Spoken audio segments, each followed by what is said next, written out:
Power star Pawan Singh का तीसरा नवरात्र का गाने का पोस्टर आ चुका है। गाने का नाम है माई के न्योतले बानी। तो क्या है खबर, इस वीडियो में हम जानने वाले हैं। तो बेशक अगर आप पावर स्टार पवन सिंह के सच्चे फैन हैं तो चैनल को सब्सक्राइब करके छोटा सा कमेंट जरूर करना और वीडियो आप पूरा देखिए, तभी आपके समझ में 100% आएगा।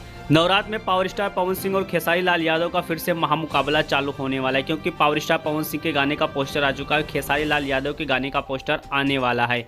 लेकिन सबसे इम्पोर्टेंट बात है कि ये गाना अगर देखा जाए तो पावर स्टार पवन सिंह और शिल्पी राज ने इस गाने को गाया है, और साथ में इस गाने का जो लेखक है वो है लालू यादव करके कोई नया लेखक है। तो गाना अगर देखा जाए तो डिम्पल सिंह के साथ ये गाना पावर स्टार पवन सिंह भी दिखने वाले हैं। तो वैसे कि ये गाना अगर देखा जाए तो काफ़ी कमाल और धमाल का होने वाला है, क्योंकि ये गाना बिल्कुल देखा जाए तो एक नया रिकॉर्ड बनाने वाला है। वैसे मैं आपको बता देना चाहता हूँ, ये गाना अगर देखा जाए तो बिल्कुल पावर स्टार पवन सिंह का ये गाना डीजे का गाना होने वाला है, और साथ में इस बार नवरात्र के महीने में ये गाना 100% है कि ज़मीनी लेवल तक ये गाना 100% बजने वाला है। तो बेशक आप समझ ही सकते हैं कि ग्राउंड लेवल जिसे कहते हैं उस पर ये गाना बजने वाला है। तो बेशक इस बार पावर स्टार पवन सिंह का ये गाना और खेसारी लाल यादव का पोस्टर आने वाला है, वो पावर स्टार पवन सिंह का रिकॉर्ड तोड़ पाएगा कि नहीं तोड़ पाएगा, क्योंकि गाना साथों साथ रिलीज किया जा रहा है। तो आप लोग कमेंट करिए।